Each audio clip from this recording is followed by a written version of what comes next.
Linda, we talk a lot about this word resilience. It's kind of one of these vague words that sometimes it's hard to grab onto. So this is something you talk about all the time. You talk about resilience, developing it, and bouncing back and learning that this is something that we can actually learn. So operationalize that for us. How do we as clinicians and how do we teach our clients how to actually develop resilience? What are those key ingredients to actually growing our resilience muscle? Okay. So our understanding of resilience has evolved over time. When resilience was first being studied by behavioral scientists, it was considered a trait of stress hardiness. We now know that resilience is a much larger process than just one single trait that either you have or you don't have. And the American Psychological Association now says that resilience is the process of adapting well in the face of adversity, trauma, threats, significant sources of stress. So resilience is really a process. Csikszentmihalyi said in his book Flow that resilience has three elements: the severity of the external stressors, whether you've just been in a fender bender or a car accident that causes an injury, or you've caused the death of a child in a car accident. The severity of the stressor is a factor.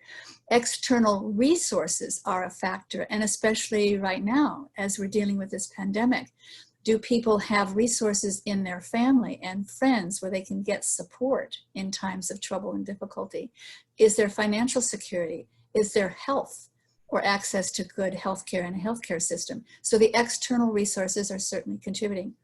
What we as psychotherapists pay attention to is the strength of the internal resources. And those are the qualities that we might think of more often: a client's courage or perseverance or determination, or are they able to have compassion for themselves for whatever they're going through. So we're really paying attention to the behaviors that clients are exhibiting, but also what their perceptions are that would filter those behaviors, filter their responses.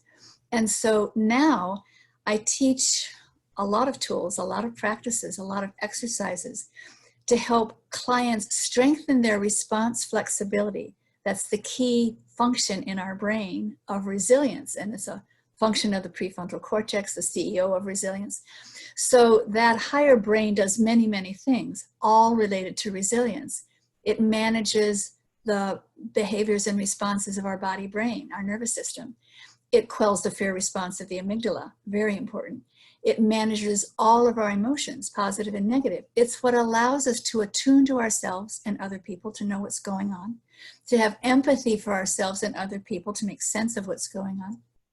It's how we track a sense of self through time and space. It is also the structure of the brain that we use for response flexibility, to be able to perceive what's happening and shift gears, open up to a different perspective or behavior. And then we know all the functions of logical thinking and planning and decision making and analysis and judgment. But we bring all those functions together to have an integrated, coherent response to what's going on. Resilience is often defined as the capacity to bounce back to baseline, to return to baseline.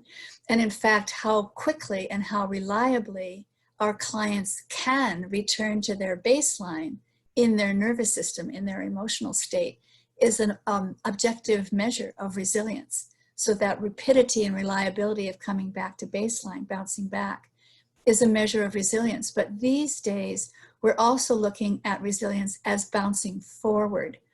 If the baseline we used to have has been changed or obliterated by what's going on, can we bounce forward to new opportunities, new possibilities, new perspectives, new strengths? And we help clients try to learn how to grow and learn from whatever difficulty or disaster or adversity they're facing. So it's energy in both directions, to getting back to strengths and skills we have, to sometimes developing more of that resilience mindset and learning and growing toward new opportunities and new strengths. You mentioned that resilience is kind of that ability to bounce not only back to baseline, but bounce forward kind of that sense of post-traumatic growth in some senses.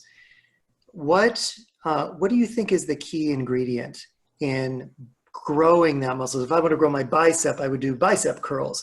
If I wanted to grow my resilience, what is one of the first things I might do? Okay, so we build resilience from our experience because the brain learns from experience all the time. That's how the brain learns. That's how we build our resilience. So anytime, and that's why I offer clients small practices, small exercises, so they can feel a sense of success, of competence, at mastery, at learning how to do something.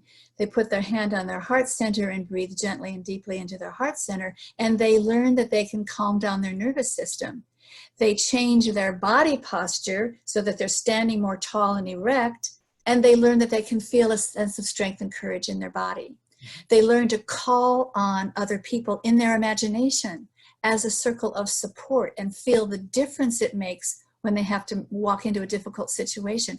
When clients learn from experience, they're more likely to practice and continue to build that muscle, but they're also learning that they can learn. And I think that's the most important part of teaching resilience, that clients learn that they can learn new tools. They learn that they can become more resilient, and that becomes a factor in their resilience. If I know I can become more and I can learn to use these tools, that makes me resilient already. That makes me oriented toward learning and growth already. That's part of the resilience mindset.